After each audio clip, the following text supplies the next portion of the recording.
അതൊന്നും താൻ പറയാൻ പോലെ അല്ല. എന്നാലും നടേശ സാറേ, ഇടാ അതിനൊക്കെ ഒരു രീതികളൊക്കെ ഇല്ലേ?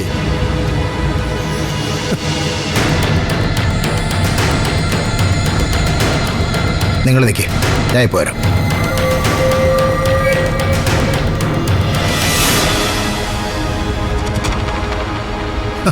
അല്ല, ആരിത്? സാറിനെന്നെ മനസ്സിലായില്ലേ? ഞാൻ ദേവിക, മനോഹരന്റെ മരുമകള്. അയ്യോ, എന്നെ പരിചയപ്പെടുത്തേണ്ട ആവശ്യം ഉണ്ടോ വെച്ച്? നിന്നെ ഞാൻ മറക്കൂ? അഥവാ ഞാൻ മറന്നാലും എൻ്റെ മോള് നിന്നെ മറക്കൂ. നിന്നോടുള്ള അടുപ്പം കൊണ്ടല്ലേ മനോഹരനെ ഞാനൊന്ന് സൽക്കരിച്ച് വിട്ടത്. കൂടെ അവരും ഉണ്ടായിരുന്നു, എൻ്റെ ഫ്രണ്ട്സാ. ആ സൽക്കാരത്തിനുള്ള മറുപടി ഞാൻ കാര്യമായിട്ട് തരുന്നുണ്ട്. അതിനെന്താ, നമുക്ക് കൊണ്ടും കൊടുത്തും ഇങ്ങനെയൊക്കെ അങ്ങ് പോകാം. പക്ഷേ അതിനിടയിൽ എൻ്റെ മോളുടെ ജീവിതത്തിലേക്ക് ഒരു കരടായി നീ കടന്നു വന്നാൽ തീർത്തു കളയും ഞാൻ. നിന്നെ മാത്രമല്ല, നിന്റെ കുടുംബത്തെ ഒന്നാകെ. എടോ, റിട്ടയർഡ് DYSP നടേശൻ സാറേ, പണ്ടെങ്ങോ കാക്കിയിട്ടൂന്ന് കരുതി ആ അധികാരത്തിന്റെ ഹുങ്കും കൊണ്ട് ദേവിക്ക് നേരെ വന്നേക്കരുത്. മുന്നും പിന്നും നോക്കാനില്ല എനിക്ക്. എനിക്ക് നൊന്താ അത് ഞാൻ ചിലപ്പോൾ ക്ഷമിച്ചെന്നിരിക്കും. പക്ഷേ ഇനി ഒരിക്കൽ കൂടി എന്നെ തോൽപ്പിക്കാൻ എന്റെ അച്ഛനെ കരുവാക്കിയ അത് ഞാൻ ക്ഷമിക്കില്ല. ഏത് പെൻഷൻ പറ്റിയ പോലീസുകാരനായാലും. ഈ വിളിയൊക്കെ കണ്ടവരുടെ വീട്ടിൽ പോയി അട്ടിപ്പേര് കിടക്കുന്ന മോളെ വിളിച്ചാ മതി. പിന്നെ നിങ്ങൾ ഈ കാണിക്കുന്ന ആവേശം അഡ്വക്കേറ്റ് സിദ്ധാർത്ഥനും ഞാനും തമ്മിൽ എന്തെങ്കിലും ബന്ധമുണ്ടെന്ന് കരുതിയാണെങ്കിൽ ഒന്ന് ഞാൻ പറയാം. ഈ നിമിഷം വരെ സിദ്ധാർത്ഥനെ സ്വന്തമാക്കണമെന്നുള്ള ഒരാഗ്രഹവും എനിക്കില്ല. എന്റെ സുധിയേട്ടന്റെ ഹൃദയവുമായിട്ട് ജീവിക്കുന്ന ഒരാള്, അങ്ങനൊരു പരിഗണന മാത്രമേ സിദ്ധുനുള്ളൂ. പക്ഷെ ഇനിയും എന്റെ പിന്നാലെ വന്ന് ഉപദ്രവിക്കാനാണ് ഭാവമെങ്കിൽ സിദ്ധാർത്ഥൻ എന്റെ കഴുത്തിൽ താലി കെട്ടിയിരിക്കും. നിങ്ങളുടെ മകളുടെയും മുൻപിൽ വെച്ച്.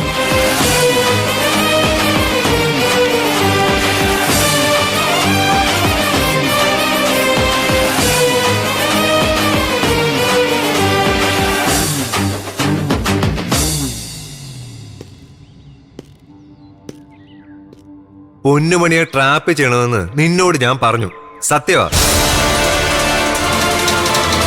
ആദ്യഘട്ടത്തിൽ നീ അത് വെടിപ്പായിട്ട് ചെയ്യുകയും ചെയ്തു. അല്ല ശരത്തണ്ണ, ഞാനൊന്ന് പറഞ്ഞു തീരട്ടെടി. നീ ആരോട് ചോദിച്ചിട്ടാ പൊന്നുമണിയെ കൊണ്ട് ബീച്ചിൽ പോയത്? കൂടെ കുറെ പുക ടീംസും റീക്കന്മാര്. ഒരു ഗ്രാം സ്റ്റഫ് അന്ത ആളുകളുടെ കയ്യിൽ കിട്ടിയിരുന്നെങ്കിലോ അകത്ത് കിടന്നേനെ, ഞാനൊഴികെ നിങ്ങളെല്ലാവരും. അമുദത്തെ വഴക്ക് പറയാതെ സാർ, ഇനി എന്ത് വേണമെന്ന് പറഞ്ഞു കൊടുക്ക്. ഓ, വക്കാലത്തിന് കബിനി വക്കീൽ വന്നല്ലോ. ഒരു പണി ഏറ്റാല് അത് പഴുതടച്ച് വെടിപ്പായിട്ട് ചെയ്യണം. നിങ്ങൾ മൂന്നും എല്ലാം കൊമ്പ് ഉലുക്കി ഏൽക്കും. ഒടുക്കം പടിക്കെ കൊണ്ടുവന്ന് കാല ഉടക്കുകയും ചെയ്യും. അങ്ങനെ പറയുന്നത് ரொம்ப കഷ്ടം സാർ. എന്ത് കഷ്ടം? വക്കീൽ സിദ്ധാർത്ഥനെ തീർക്കാൻ 2 തവണ അവസരം കിട്ടിയിട്ടും നീ ചെയ്തോ? അത് അന്ത വക്കീൽ സാറിന്റെ ആയുസിന്റെ ബലം. ആ, ബെസ്റ്റ്. കബനി ഒരു കാര്യം ചെയ്യും, ഒരു തത്തക്കൂടും മേടിച്ച് പക്ഷിശാസ്ത്രത്തിന് പോകും, അല്ലെങ്കിൽ കൈനോട്ടത്തിന് പോകും.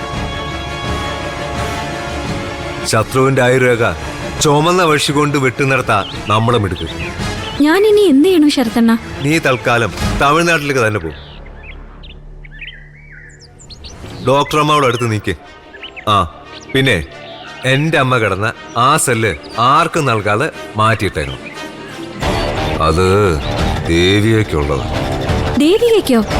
അതെ, തലയിലേക്ക് കറണ്ട് കയറുന്നതിന്റെ സുഖം അവളും കൂടി അറിയട്ടെ. എന്റെ അമ്മ അത് ഒരുപാട് അനുഭവിച്ചതല്ലേ.